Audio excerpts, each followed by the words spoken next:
그때 율법학자 한 사람이 예수님께 다가와 모든 계명 가운데에서 첫째가는 계명은 무엇입니까? 하고 물었다. 예수님께서 대답하셨다.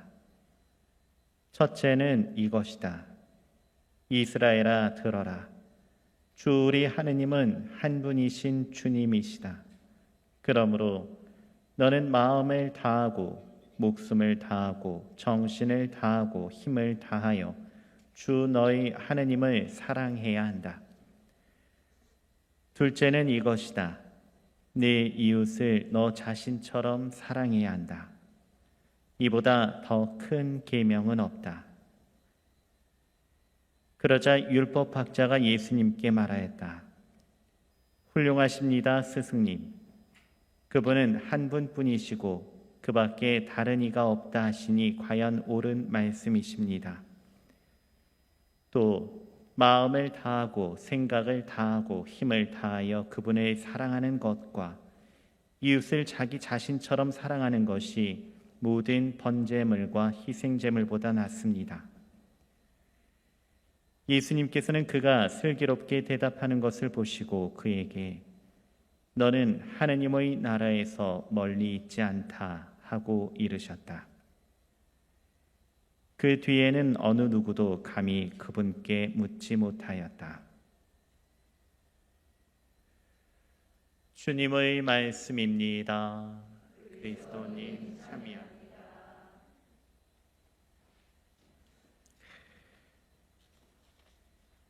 참미 예수님,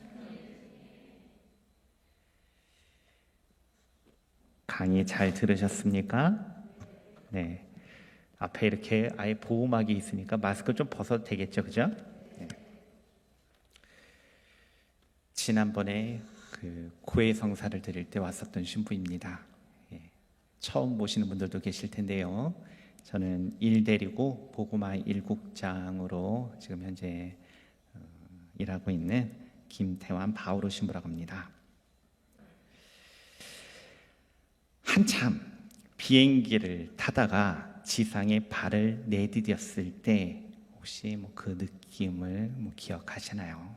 혹은 배를 타다가 바다도 그렇고, 그 다음에 아니면 그 크루즈도 그렇고요. 아니면은 시내 춘천 호숫가나 아니면 서울 한강 그 유람선이든 이 배를 타다가 육지에 발을 디딜 때 느낌 혹시 아십니까? 혹은 좌우로 흔들리고 하늘과 땅이 뒤바뀌는 롤러코스터를 탄 후 땅에 발을 디뎠을 때 느낌을 혹시 떠올리실 수 있습니까? 분명 땅은 가만히 있지만 이 배에서 막 내렸을 때, 비행기에서 막 내렸을 때, 혹은 롤러코스터를 타고 나서 내렸을 때 멀미를 한다고 하지 않습니까? 배 멀미 혹은 비행기 멀미 등등이라고 얘기를 해요. 마치 지진이라도 난 것 같은 그런 느낌, 땅이 막 울렁거리는, 술에 취한 것 같은 비틀거리는 느낌을 받게 됩니다.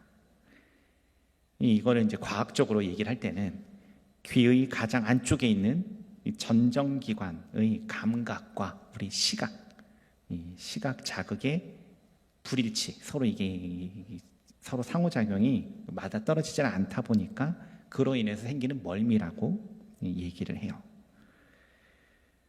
이처럼 우리는 배나 비행기, 놀이기구를 타고 나서 땅에 발을 디딜 때 잠깐 착각을 하며 이거 땅이 흔들리나? 이런 생각을 하게 됩니다.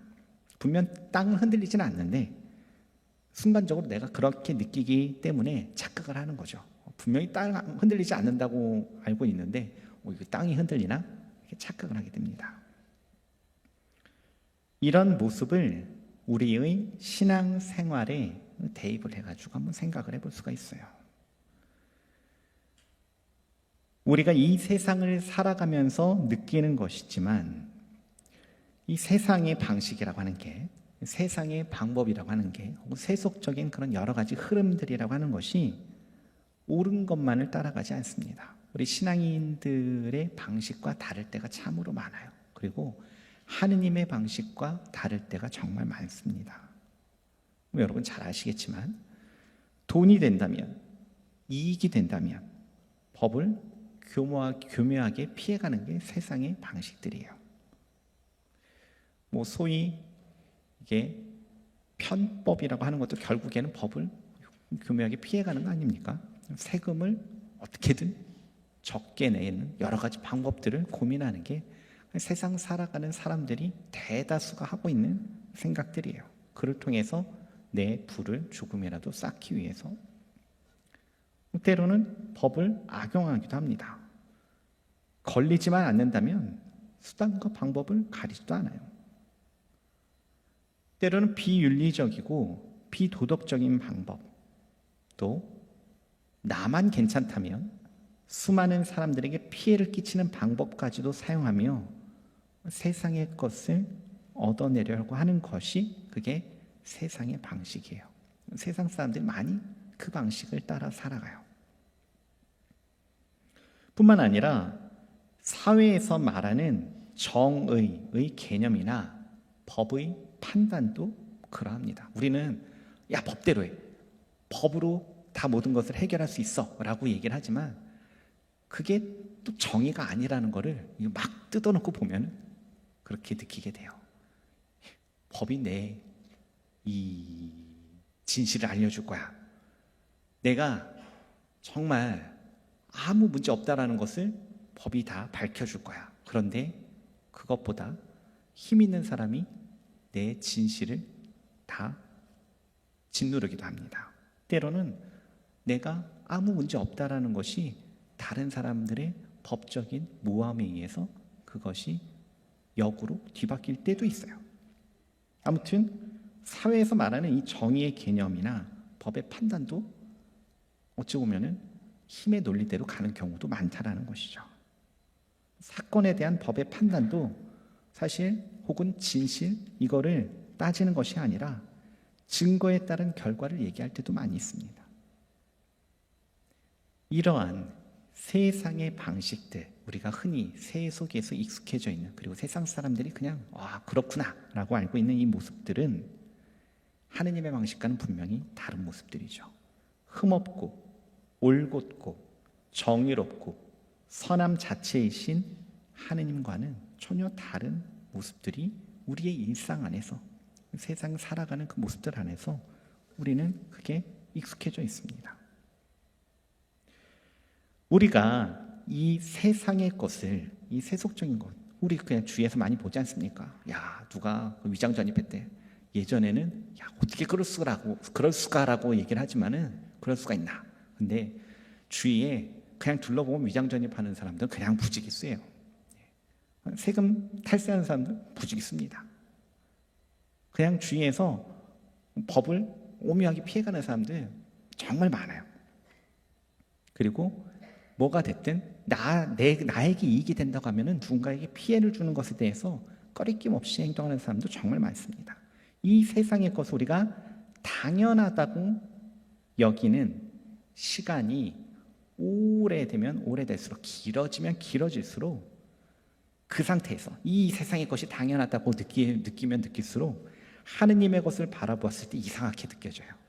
앞서 제가 비행기 타다가 땅에 내 발을 내딛었을 때 이상하다라고 느낀다고 말씀드리지 않았습니까? 근데 비행기에서 계속 지내다가 어느 순간 이 사람이 정말 오래간만에 땅을 내딛었을 때 그게 이상하게 느껴지는 거예요.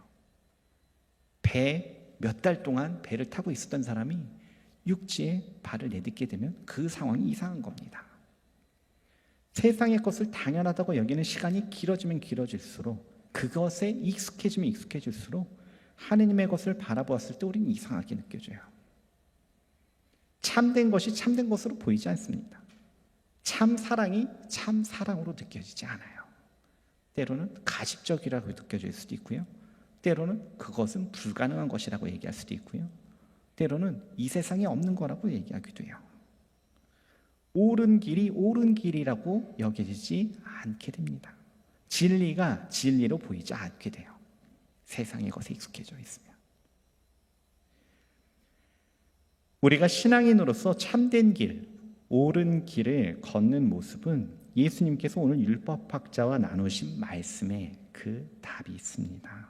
예수님께서는 율법학자가 모든 계명 가운데서 첫째 가는 계명은 무엇입니까? 우리 가장 잘 알고 있는 답이에요. 성경을 크게 두 가지 계명으로 요약하면 뭡니까? 하느님 사랑과 이웃 사랑이라고 얘기하지 않습니까? 어렸을 때부터 읊었어요. 거기에 대해서 얘기를 합니다. 신명기 6장 4절부터 5절까지 말씀, 레위기 19장 8절의 말씀을 인용하시면서 예수님께서 하느님을 사랑하고 이웃을 사랑하는 것이 율법의 골자라고 말씀을 하세요. 우리는 진심으로 온 마음을 다해, 온 정신을 다해, 목숨까지 내어놓을 정도로, 이 얘기는 뭐예요? 그냥 전부입니다. 삶의 전부, 내 일부분이 아니라 그냥 내가 그 중에서, 내 삶 중에서 이 정도가 아니라 내 삶의 모든 것을 다 바쳐서 하느님을 사랑하고 그분의 방식을 닮아가고 있을까요? 세상에 익숙해져서 하느님의 것이 이상한 것이 아니라 하느님의 것에 온 내 삶이 봉헌되어서 거기에 다 모든 것이 젖어 있어서 세상의 방식이 저게 하느님 방식과는 완전히 다른 길로 가고 있구나. 하느님의 정의하고 다른 것을 얘기하고 있구나. 하느님의 사랑과는 전혀 다른 이기적인 사랑을 얘기하고 있구나를 알아볼 수 있는 그런 삶을 우리는 살아가고 있을까요? 그리고 나 자신을 소중하게 여기고 사랑하는 것처럼 그런 마음으로 이웃을 사랑하고 있을까요? 사랑 얘기는 참 많이 해요. 세상에서 노래에서도 많이 나오고 드라마에서도 많이 나오고 젊은이들도 뭐 남녀노소 할 것 없이 사랑 얘기는 참 많이 합니다. 그런데 많은 경우에 그 사랑은 나 중심적인 사랑이에요. 부모님과 자녀가 혹은 형제들이 유산 갖고 법적 분쟁을 일으킨다는 얘기를 우리는 뭐 자주 보지 않습니까? 여러분 주위 여기 계신 분은 안 계신 것 같은데 여러분 주위에서 아마 그런 얘기 많이 들으시잖아요. 왜 그럴까요? 부모님은 자녀를 사랑하는데 자녀는 부모님을 사랑하는데 왜 그럴까요? 그거보다 부모님보다 내 혈육보다 돈이 더 중요하니까 그렇습니다. 나 중심적인 사랑 때문에 그래요. 우리가 하느님의 그 모든 것에 우리 삶의 중심이 있을 때 그 사랑의 길을 살아갈 때 주님의 길을 우리가 따라갈 때 비로소 못 보던 것을 보게 되고 그것에 익숙해져 있을 때 우리가 세상의 것에 대해서 올바로 판단할 수 있는, 식별할 수 있는 그 시선이 생기게 되는 것이죠. 오늘 독서인 호세아 예언서의 말씀을 묵상해 보시면서 여러분은 성령의 이끄심을 따라서 정말 올곧은 주님의 길을 걸어가는 사람인지 아니면 세상의 방식에 익숙한 나머지 주님의 길에 너무 비현실적이다. 이 세상은 그렇지 않다라고 생각하는 사람인지 한번 돌아보시면 좋겠습니다. 오늘 독서 말씀입니다. 지혜로운 사람은 이를 깨닫고 분별 있는 사람은 이를 알아라. 주님의 길은 올곧아서 의인들은 그 길을 따라 걸어가고 죄인들은 그 길에서 비틀거리리라.